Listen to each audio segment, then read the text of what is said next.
Hello and welcome, everyone. So glad to see you today. We are doing our masterclass on enhancing your career as a management consultant. I'm going to introduce Kelliann McDonald, who we're going to be interviewing today. Kelliann has worked with some of the most prestigious management consulting firms in the country, including Deloitte and Booz Allen Hamilton. She was also awarded Best Dissertation MBA 2014 for her MBA dissertation, a critical analysis of Deloitte's brand resilience framework, a study of and recommendations on managing brand risk and resilience in the information age. Kelliann is also a frequent traveler and has a glowing personality. She didn't know I was going to say that. It's true, though. It's true. I've had the pleasure of knowing her personally for almost 25 years. So without further ado, welcome, Kelliann. Even though we're 22, both of us. From the But womb, from the womb. She's known us for 25 years. We knew each other in the womb. exactly. Exactly. So without further ado, welcome, Kelliann. We're so glad to have you today. Daphne, thank you so much for the opportunity to speak with you and to your students and your organization. I'm really just honored to be here and happy to share thoughts and ideas and just thought partner with you guys today. Thank you Really so much. appreciate the opportunity. We really, really appreciate it. Thank you. So I'm going to ask you my first question, which Go is, for it. can you define management consulting for us in your own words? Yes, and I get this question a lot because it's a running joke, in the field that people really don't know what management consultants do. So it's not an uncommon request. So essentially, it you do whatever your client needs you to do, and I'll define that a little bit. I'll come in a little bit closer on that. I'm a federal consultant, meaning that my clients are in the federal government in some capacity. And so there's some business or some organizational, some technology needs within the different organizations of the government that they need support with. So their internal, maybe federal employees can't fully manage all what's needed to be accomplished within the organization. So they bring in or they put out requests for proposals for certain projects or certain tasks that then consulting companies bid for and say, hey, we can help you accomplish that task. Here's our team, here's our pricing, here's what we've done in the past, here's what we're going to do for you in the future. Award us this and we'll hit the ground running and get accomplished what you need to get accomplished that you can't fully handle in-house. Mm. Typically, that's technology right now. So there's a big mandate federally for this modernization, technology modernization, IT modernization. So a lot of the federal clients cannot fully manage that technology rollout implementation on their own. So they put out requests for proposals for consulting firms, big, large, small, whatever, to respond to. And then they staff us on that. And we project manage, define the scope, define the strategy, put the team together and drive towards whatever the accomplishment of that technology modernization is asking for. Sometimes that's in the federal space. Sometimes management consultants are in the private industry or the business space. So their clients might be Google or Target or Coca-Cola, and they're doing something different. Obviously, Google wouldn't need help with technology implementation, right? Like the federal government would need help with, but Google might need help with, change management, shifting, behavioral change within the organization, analyzing data that they're collecting. How do they best analyze the data that comes in and implement strategies that move them in a different direction? Forecasting. So every client, whether it be a federal client or a business client, might need something different. But essentially, your needs you want to kind of get your needs accomplished, not in house, but you want to bring in consultants to help you with that, and that's what management consultants do. Mm. Yeah. That was awesome. That's a really great explanation.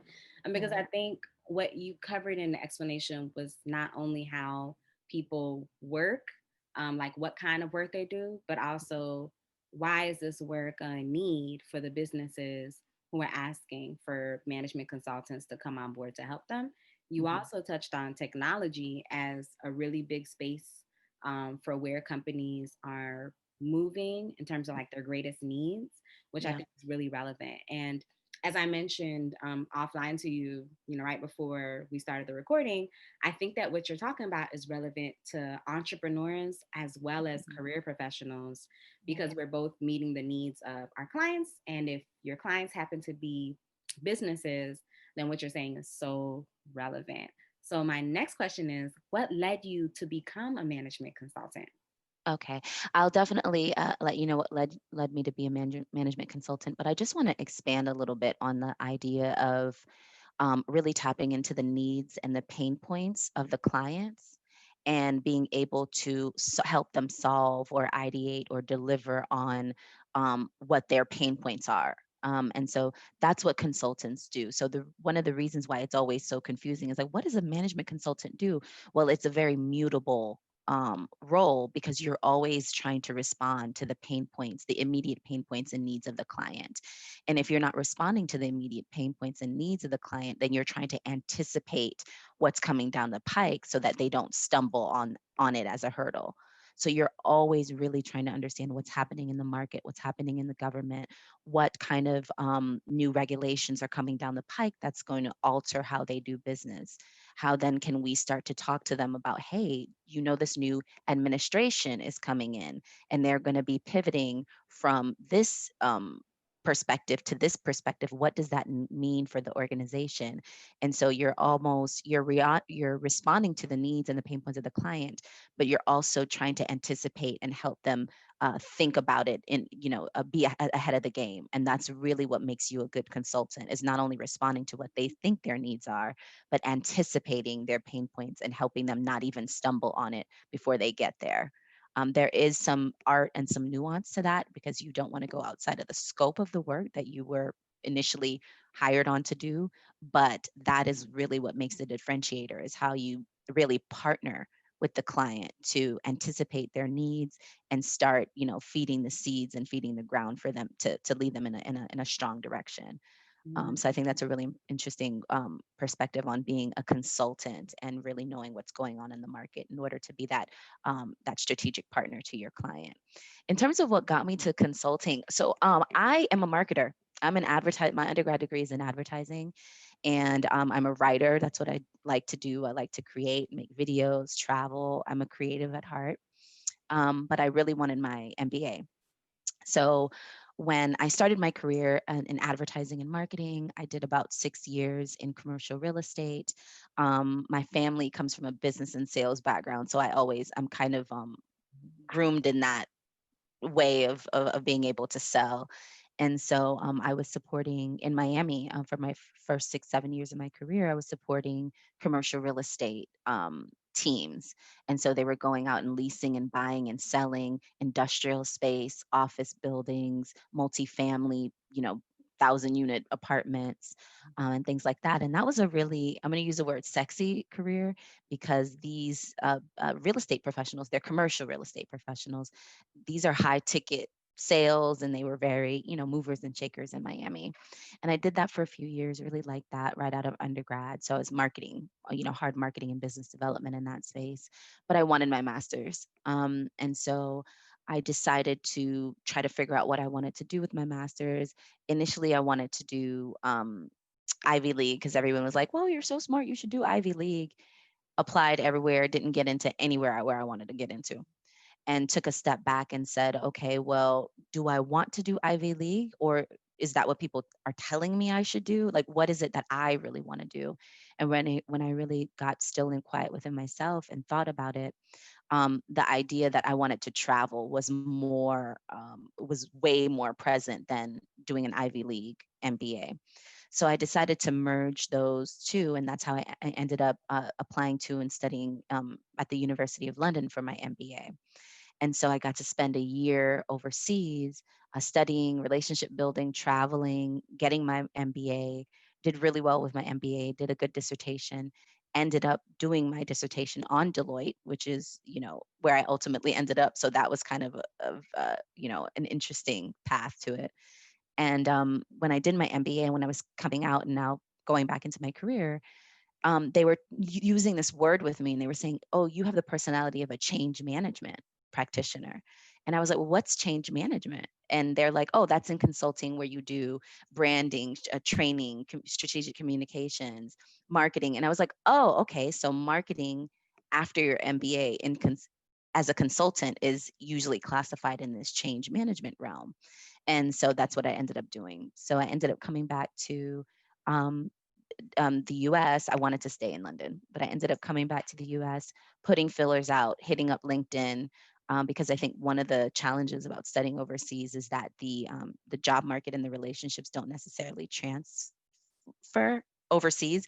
So you do have to be prepared that you might not roll right into a job overseas if the immigration is challenging, which it is right now for everyone. So I ended up coming back to the States, putting out my feelers, and a couple of friends responded and said, hey, you should try this firm, this firm. You do fit change management. And that's kind of how I got into the industry. And so it's kind of the pipeline. Consulting is usually the pipeline after your MBA, but what subject matter expertise you take on is really up to you. Yeah.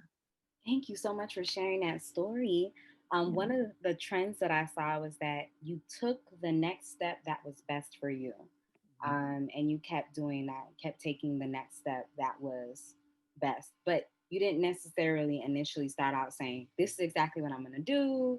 Mhm. And I think that's encouraging to a lot of people because Mhm. a lot of folks feel like they have to have everything planned out and it has to all Mhm. happen the way that they envision it. Mhm. So I also like how you shared that there were some wins and there was some like learning times, learning moments, Mhm. or being still with yourself. You mentioned and Mhm. figuring out what was next. I think that's super super powerful. I also want to backtrack and highlight how important something you said a few moments ago was Mhm. about the pain points because Mhm. in business, I actually did some research around why there's so many businesses fail.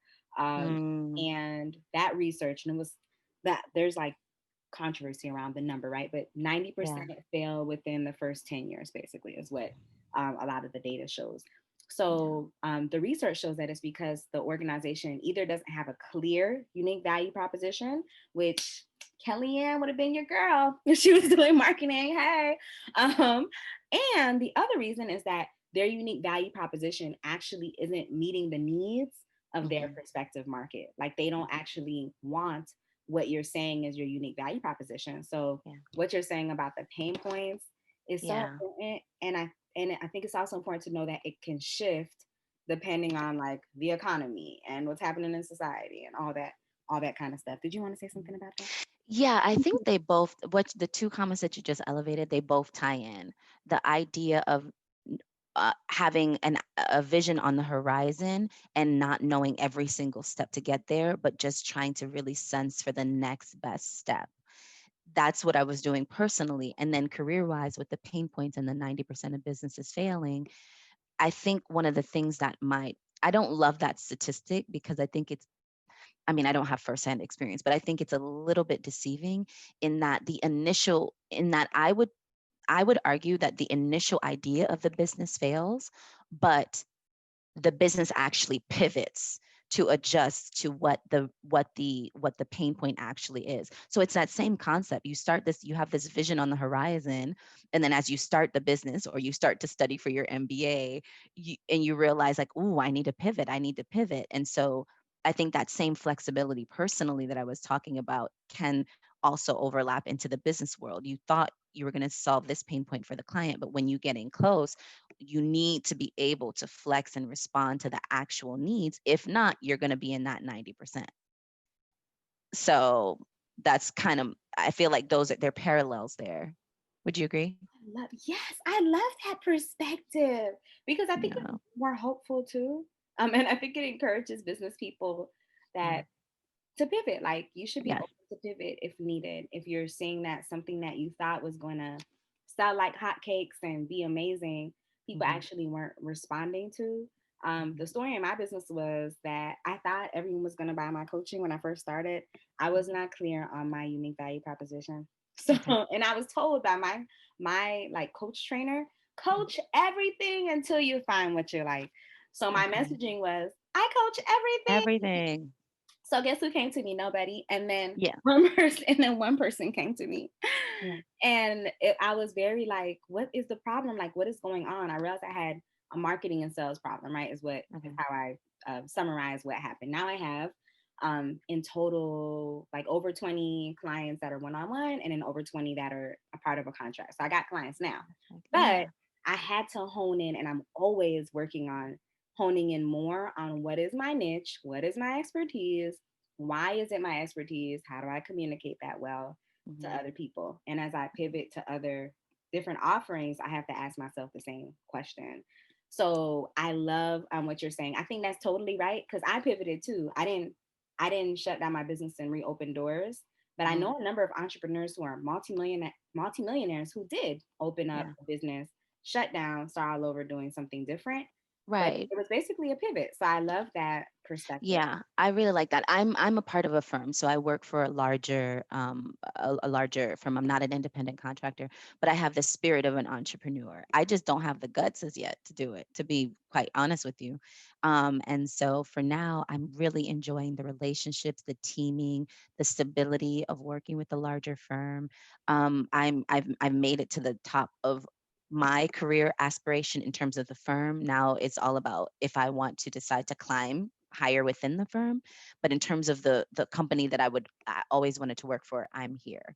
And I think I do have aspirations to be entrepreneurial, but it's really scary. And all of this that I can talk and say and give perspective on is really easy to do, to speak about it. But in practice, I do realize that it is just extremely difficult. So I commend you both for having the guts. Thank you so much. Yeah. Thank you so much. Thank you. And I know I was talking to someone from actually years ago from Deloitte. Before I became an entrepreneur, before I knew I was going to be an entrepreneur, I thought I was going to work for a management consulting firm. I was so Yeah. excited about it, doing all my research. But so one person there said that they had a number of consultants, and this was in Virginia, that worked for them and eventually started their own consulting Mhm. firms. And I was like, oh, like, so, what Happens happens all the when that time. happens? Yeah. My next question has to do with something we've touched on a little bit so far, which is if someone is interested in becoming a management consultant and they're currently in another field, Hmm. what should they do? Because what I got from when I was talking to people who were management consulting years ago, they were saying that, and actually two different, actually Deloitte in Florida and somebody in Deloitte in Virginia, they were saying that consulting firms tend to have a lot of different kinds of people who come from different backgrounds, but who think a certain way that Hmm. would make for a really effective consultant. But what would you say if someone's interested in becoming a management consultant in another career field? What are Hmm. steps that you think they should take? Talk to folks, go on your LinkedIn and go and find people that work in management consulting and ask them to talk to them about what their day-to-day actually looks like. What is it day to day? What do you actually look like? Especially if they went to your university or if they have a similar degree as what you, or they used to work in a field that you used to work in and you've noticed they've made the pivot. Talk to folks. How I got into management consulting is that I called a gentleman that I met one time at Tuck Diversity Conference when I was trying to get into the MBA schools. And we met one time at the diversity conference. We were both on the MBA track. And after we finished our MBAs, I picked up the phone and said, "Hey, I'm back from London. Can you give me a contact at Deloitte Atlanta?" He said, "I can give you the contact at Deloitte Atlanta, but have you heard of Booz Allen?" And so I was like, "Well, no, tell me about," and he told me about it and I said, "All right, cool. Yes, let's do it." So it's really about the relationships and hearing from the horse's mouth what the reality is of that job at that firm. And even if you don't want to work at the firm that you see that they're working at, just understanding what they do day to day and how that relates to what you both studied or the backgrounds you both came from, that will really help you position yourself. Another thing is that look on the consulting firm's website. There for careers, there always consulting firms are looking for bodies and intellect and ambition. And they're, and people with, yes, you're right, a wide a swath of backgrounds. There's epidemiologists and like there's all these people that are consultants, but they're like anesthesiologists by training, they have the expertise in these, like, these medical fields, and then they come and they consult on how we can roll out the vaccine for COVID. And so what's the best way? How do we get to underserved populations? What have we done in the past? Like, we need these people with the expertise in the, into the field, but also can bridge the gap between the rollout and the strategy of how we're going to do it and what it is that's being done. So yes, there's engineers. A good friend of mine, he was a civil engineer, and he's a consultant, because there's projects that the government puts out that says, we need city design. And so if you have that expertise of what civil engineering, and the strategy of how we're going to roll it out and how we're going to manage the project from greenfield to completion, then you're poised to be a good consultant. So I would say talk to your network first and foremost, find folks that are doing it, and ask them what their true day to day is and how they got in, and just like an informational conversation. Let them know you're interested. Ask them what you should do to position yourself, or who else you should talk to. Can they recommend anyone else that you can talk to? And then look on the firm's website. And then also keep an eye on RFPs and things that are being won. I think a big distinction that people don't understand with the work that I do is I'm a federal consultant, whereas there's private industry consultant. So as I said before, like, you could be Google, Coke, or Target, or something like that, or you can be Department of Commerce, Department of Transportation, Department of State, CDC, and so those are federal consulting, and then there's industry. So decide kind of which path you're interested in going on, and find the players, the big companies or the small companies or the medium companies in that space, and start looking at their websites and tracking what they're winning. For instance, if you put a Google alert on, Booz Allen Hamilton, um, Department of Labor, you might see that Booz Allen Hamilton just won a $1.5 billion contract to do IT modernization at the Department of Labor. What does that mean? That means they're going to be staffing up. They need to staff up with people with that expertise. So then what you could do is, now you're outside of the firm. So obviously, if you're outside, they're going to be first going to their internal pathways to staff up. But eventually, if it's a big enough RFP that they've won, or a big enough contract that they won, they might be putting feelers out externally. So if you have a Google alert and you're paying attention, you might say, yo, here's my time. Like, let me get my resume in. Let me go see their website. Let me see if I can talk to somebody, say, hey, are you guys staffing up? I was thinking about making the transition. I know I'm speaking really fast here, but these are like, the gears have to be cranking on how you can identify the opportunity to be involved, and then put the feelers out to show interest, all the while kind of setting yourself up to be successful and knowing what it was really going to take to deliver. I will say that consulting is not like, let me pause here. Consulting is different than a regular, like a marketing director or marketing assistant job, in that you're almost doing two jobs at the same time. And so I think this needs to be very clear. You are serving your client, and you are required to be billable to your client like 100, like 40 hours a week, 100% of the time. But then you are also required on the company side, if you work for a company like a Deloitte or a Booz Allen or Accenture or PwC, you are also required for some administrative tasks and some building of the business on your company side. So it's not a 40-hour a week thing. You're 40 hours to deliver for your client, and then you have extra hours to deliver for your team, respond to other proposals, do eminence, white papers, writing, thought leadership work for your company, and things like that. And then you're also still networking within your organization and positioning yourself as an expert in your subject matter, so that you have some pipeline for your next opportunity, because projects last a certain amount of time. If you are in the on the business side, and you work for Target or Google, or the one at Walmart or something, your projects might run 6 weeks, 8 weeks, one, couple months. If you're on the federal side, they typically last a little longer, 1 year, 2 year, 3 years, but it's years or months. So you're always networking within your organization. You're always essentially looking for another job in your organization, so that you know, oh, when this project ends, I'm going to roll on to the next one.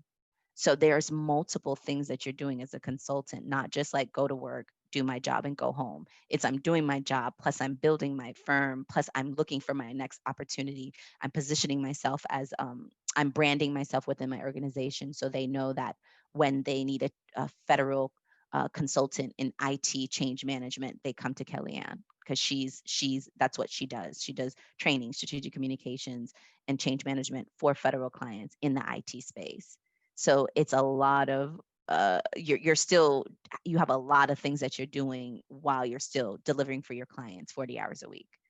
Um, and you might have two clients that you need to deliver for. So you might need to split two 20 hours, 20 hours. And so it's a lot of balls in the air essentially when you work for one of the big four or big 10 or whatever consulting firms. So I hope that answers the question. I know that was very long-winded, but those are the considerations when you are trying to get into consulting and how you can monitor the market to best position yourself to get in on something if you pay attention to who's winning what. And if it's a big amount of money, they're going to have to staff up. So that's helpful as well.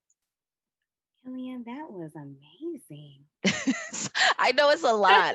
Somebody might have to play this back on half speed, but yeah, that's what the reality is. It's the reality, and I really, I really am grateful for this opportunity to express the reality of the role because I know there might, I want to pull back the curtain on what it is actually we're doing in here, and so that people can really be well positioned to succeed should they want to dip their toe in the management consulting world. Hmm. I was one of those people who were like, you work with clients. Pretty much. They don't tell, to be fair, no Yeah. one tells you this until you get in, and then the balls start flying towards you, and you'll be you got to catch them. So that's why I'm like, this is the way that I'm speaking about it, and how many you know how you need to think about it to be successful is exactly what it is exactly what it is. It is exhilarating, it is thrilling, it is political. You get on teams that maybe your voice is not heard, or maybe you're experiencing microaggressions, all of the regular things that women and minorities and everyone experiences in the workplace, you're still having. But it's also a lot going on and a lot required of you. And so there is potential for burnout here. And so you do need to I think one of the biggest lessons is, or things that you need to know when you come in here, is that you need to have firm boundaries on what you're doing and what family versus work and things like that. But all of that comes with time. But Mm, yeah, I do want to pull back the curtain a little bit on what it actually takes and what we're doing here. wonderful. One of Yeah. the reasons why I think that's so important is because recruiters, headhunters, I've heard them say better for people to have a good, clear expectation of what's coming than go in without knowing that and then leave, Hmm. because then nobody wins, right? So Right. if you can go in and be more equipped to be successful, then that's so much better. I'm going to ask one question, and I know Christopher also has a question in the chat. So Yeah. my question, because it's a follow-up question to what you just said, what are one or two things people can do to kind of train Yeah. themselves to be successful, to equip themselves to be successful as a management consultant if they're about to pursue their first role as a management consultant? Your first responsibility as a management consultant is to deliver for the client. And so to stay on top of your client work, that's the biggest priority. And so depending on the level that you come in on, your responsibilities will differ. But I think one of the first things that you want to do is not sit in the dark about anything, but if you join, talk to your manager, whoever's right above you, and just have a very candid conversation about expectations and what would be most helpful for them. How can you help solve their pain points? So going back to the top of that, the conversation is, what is it that would make your boss's job easier? Is it managing the calendars? Is it staying on task? Is it, whatever it is to keep the shift of the team moving forward? You do have to take ego out of it sometimes. Sometimes you are asked to set up meetings, coordinate logistics of things, and all of that. But as you if you make that a well-oiled machine, then there'll be an opportunity to include your ideas and other things, or to own work products or things like that. But I think one of the biggest things is clarify what would be helpful for your boss right up front, and then start and make sure you're delivering for your client in that way, and then ask to own a piece of the work, so that at the end of the year or at the end of the project, or when you're asking for feedback, you can clearly communicate, oh, I owned this deliverable or this work product. Those are terminologies that mean the end package product that you have created for the client, or even if it's for the team.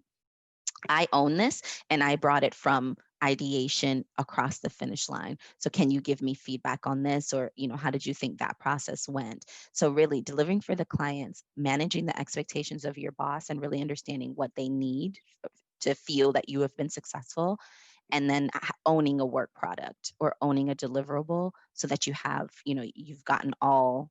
I think that's the full landscape of what you need to do to be able to communicate your successes at the end of the project, because you will be asked to do that. They're going to be snapshots. Sometimes they ask you for some feedbacks where they rank you and they tell you how well you did on this, and so you want to have delivered for the client, had clear expectations from your boss, and owned a piece of the work. And I think if you do those three things, um, you will be really poised for success, especially coming in the door. Another piece of that is networking and doing virtual coffees, because we're all virtual right now. Networking and introducing yourself to folks on the team, and then asking who else should you know, maybe your not only higher ups, but your peers. So other people that came in on your level, who do you need to know? Introduce yourself to them, and really start, so that people really start to know what you're bringing to the table and where you come from, or if they can ask you questions about certain things. Right now I have questions popping up asking me about training stuff, and like people in consulting, it's very much depending on the culture of the organization, but it's very much about um, delivering information to multiple, not only on your team, but just to help push along projects, multiple levels of projects with your colleagues and friends at work and things like that. So being a team player is really important mindset as well. Awesome. Thank you so Yeah. much for sharing that. And I think one of the things that you just said too was that you're not only helping your teams and helping your clients Yeah. and also supporting your direct supervisor, but you're Mhm. also helping other teams with whatever Subject matter expertise is. yeah. Huh. Okay. Cool. So Cool. because that helps with the whole, remember I said you're always still networking as well, because you're always looking for you're setting your pipeline up for your next project. So when your project ends, if you didn't help anybody, if you didn't tell anybody, if no one asked you about change management or anything, you didn't help anybody. But then all of a sudden your project ends, who are you going to reach to try to get to try to get on the next project? So you needed to deliver it for your client, but you also needed to been helping and putting seeds out to other folks, saying, with their change management, they might have a practitioner that's more junior to you on their team, and they need a little extra support, and so they'll come to you and say, hey, so and so's doing that. Can you just look over this and see if something's missing? Oh, absolutely. You're looking it over, because by the time then your subject, then you can say you were a subject matter expert over there, but you're still billing to your client. So that's when I tell you it's a lot of balls in the air. It's a lot. It's a lot. And so you do have to be prepared for that. But if you understand why you're doing it, and you really do feel good when you support your colleagues, then it just becomes second nature to you. So if your personality is already in that vein of all people are always calling you, Daphne, and say, hey, what do you think about this? What do you think about that? That you're right. You're already a consultant, because that's what you do. Now you're just at work doing it, and people recognize you for it. Whereas if in your life, usually you do it and they're just like, oh, call Daphne, she knows. you know. So it's a similar personality. Awesome. Okay. And then Yeah. Chris Natha's question was, when Yeah. addressing the pain point you were hired to help with, how do you also address a potential challenge that you notice within the organization, but still doing what you're hired to do? And then after this, I have one more question as we wrap up. Okay. Okay. So that's a really good question. And it all depends on client relationships and the scope of the work. So you do have to be very careful. And this was even when I was in advertising and marketing, you have to be careful of something that's called scope creep. So you are, the project has certain parameters, and you are asked to work and deliver within those parameters. And business wise, you will lose money if you start doing work outside of those parameters without contractually being obligated and financially obligated to do so. However, for the integrity of your role and the relationship with your client, you might identify some problems that are affecting what you're doing within the scope of your work, or might present some issues that you can elevate, that you need to elevate. So there's a gray space. You can start to talk, depending on your relationship with your client and your team, because sometimes you don't just go to your client. Sometimes you discuss it with your consulting team and say, hey guys, we were I'm here to train, but I'm noticing that the training is not sticking because they don't have a business process audit sheet. Should we do something? Should we create something? Can we do something really quickly to create that would support what we were obligated to do, the training? Or do you guys feel like that's outside of what is that doing too much? And your team will help you decide, depending on how big the account is, what bandwidth you have. You might decide to do it and value add for your client, but you also need to manage that, because you don't want this scope creep and you start losing money because you're doing all of this when you only paid to do this. So it's really a nuanced a client relationship management dance, team bandwidth dance that you're doing. When you start to get into manager level, your biggest thing is to protect the integrity of your team and don't let them burn out, because as a consultant you will get everything thrown at you. Do this, do this, do this, and you do have to delicately and gracefully say, that's not within the scope of the project, or how, or you know what, we can't do that, but we can do this. Or you do have to know how to say no. And again, it goes back to those boundaries. You do have to know how to say, um, we can, well, we can drop this and do this instead. You know what I mean? Or you start to learn how to do the dance and not get too far out of scope. But yes, there is some value add that you do, that sometimes it's above and beyond, um, that you do. And you just have to work with your team to be able to do that. But yeah, there's been plenty of times where you identify, like, oh, this is what I was here to do is not quite working because this piece, but that piece is outside of scope. What should we do? And that's the nature of consulting, is figuring out those gray spaces. Mm, thank you so much. Thank you for that. Yeah. My Yeah. last question Okay. is for current management consultants. Yeah. What are one or two things you believe they should be doing to advance their career? Current management consultants. Being plugged in to the right um, supporters and sponsors, and mentors, and having thick skin. um,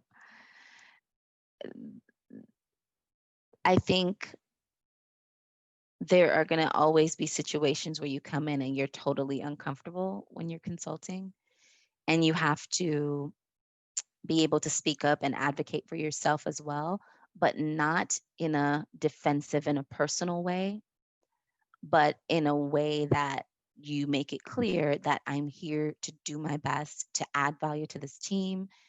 Um, but I will not do that to the detriment of my well-being, and that the boundary.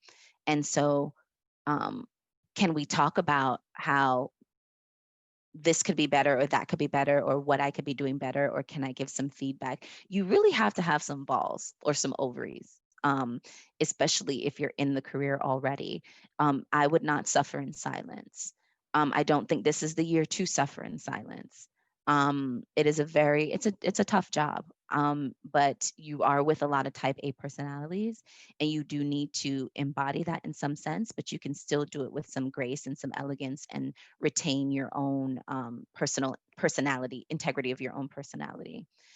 Um, Sometimes you fall in positions where you are out there by yourself, and you just have to put your head down and figure it out. And sometimes you have top cover, what we call top cover. I've been in a situation where um, in both situations where I had no top cover and I was like, whoa, how am I going to navigate this? This is rough. And you just get through it. And sometimes I've been in situations where I'm like, this is rough, but I can go to this person, they can help me. And absolutely they helped me. And I was like, oh, I had help. Like, yeah, I was like, oh, thank God. And, I'm writing thank you notes and saying, oh my God, thanks. I've not been in a situation where I've had a lot of top cover. This was amazing. Thank you. And then go right back into what you're doing with the confidence and the enthusiasm that you went into it. Don't let it rub you down and make you clam up in what you're doing. And you can do it for a while. Like you feel yourself being like, maybe I should not be talking. But eventually just coach yourself back into speaking up and advocating for yourself and what you want and looking for those people that you can be plugged into who can provide that top cover for you and hold space for what you bring to the table. Really, that comes with a lot of outside of the work, doing your virtual coffees or your virtual one-on-ones. Hey, I'm new to the firm. When you're new, it's very easy to do it. And even if you're old, still do it. And I would say, I'm new to the firm. Can I have 20 minutes of your time? I just want to introduce myself, tell you about my journey here, hear a little bit more about your journey, your passion projects within the firm. And yeah, would it be okay for me to put some time on your calendar for us to connect virtually? Usually, absolutely, find some time on my calendar. You go into it, you give them your elevator pitch. I'm this, I've come from here, I'm here now, really just looking to get plugged in, learn about what you're doing, and just hear about some of the interesting projects that I might be able to contribute to now or in the future. I'm currently staffed here, and then they'll start talking and you start riffing and talking and just building those relationships, because you never know when you're going to have to go back to them and say, hey, I need a new project, or hey, I'm doing great on my project, can I show you what I did? This might help you on yours. So you need those relationships to really be successful. um, and to build to as a consultant, to build those relationships, as I said before, deliver for your client, manage up to your managers, and really document your successes, so at the end of the year, when you have to do your write up or your feedback, you have your successes and what you've accomplished written down, so you don't have to be grasping at straws, because you do have to substantiate the work that you've done, so at some cadence in the year, if it's quarterly or annually or whatever it is, put it in a folder and document your successes, and things like that, and so that you can have your write up. And I think those relationships, that client work, and that managing up, will you'll be successful with those tips. Yeah. Kellyanne, that was golden Awesome. tips and tips Awesome. that I think no matter what career field people are in, a lot of what you said can apply to them, especially those who are in higher level leadership roles to as a woman or whoever it Mm, is. So that was really, really good advice. Thank you yeah. so much, Kellyanne, for all of the advice that you gave us today and all the wisdom and just all the information about what is consulting, what does it take to be successful, what does it take to Mhm. break in, what does it take to move up. I think these are things that I've been to a lot of webinars, a lot of conferences, I've done a lot of networking, and you just went deeper into some of the things that I've heard, or you Mhm. said things that I'd never heard before. So Oh, thank you so much awesome. for your transparency and your depth of going over these things. And again, whether someone is an entrepreneur or a career professional, I think what you said can definitely benefit them. Yeah. Is there any resource you think people should look into who are watching? And then if you want people to connect to you, where should they connect with you on? Yeah. I think there's a book called The First 90 Days, and I have it right. Let me see if I can grab it really quick. Oof, it's on my shelf. Hold on. The First 90 Days is the oh my goodness, I can't get it. It's in my bookshelf. Sorry. It's called The First 90 Days, and it's been really, really helpful to it's for executives, but it has some really good tidbits in there on how you can start a job and what you should be looking at as soon as you get into your role. I People are a little bit shocked whenever I come into a new role and I start saying, okay, so what is it that you're wanting me to accomplish in the first 30, 60, 90, or the first 15, 45, 60 days for this? What would be, if I got that done, would that look like would that look like success? What would success for this role look like in that time frame? And if you have that conversation out the gate, one, they're going to be shocked. because they typically are. But two, it's really going to be able to help you make the case for the success of your role. So that book, the first 90 days, it's a teal book. Google it; it'll come up. That will help you have that conversation as a resource. In terms of connecting with me, I am an open book. Everyone can find me on LinkedIn, Kelliann McDonald. Ping me on LinkedIn. I'm happy to connect. Please send me an actual message. Don't just connect with me to like connect with me, but like actually let me know what's going on and how I can help. I'm happy to connect the dots and open doors. Um, I'm just a connector by nature, and I think that's one of the things that has made me pretty successful in consulting. And so I look forward to connecting with everyone there. Um, and then, yeah, I'm on social media, but LinkedIn will be, I think, the best place to connect. And I'm happy to answer any other questions and go deeper. I really, I'm here to pull back the curtain and demystify some of what it takes to be successful as a management consultant. Yeah, I'm happy to do so. Thank you, Daphne, so much for the opportunity. I really appreciate it. Thank you. And we've come a long way, a very long way. We Wow. have. We, yeah. Oh my gosh. Wow. We have. It's beautiful. It is beautiful. Thank you It so is. much for your time. And again, thank Yeah. you for everything that you've given us on this call. We appreciate you. And for everyone who's watching, thank you as well. Thank you. Thanks. Thank you.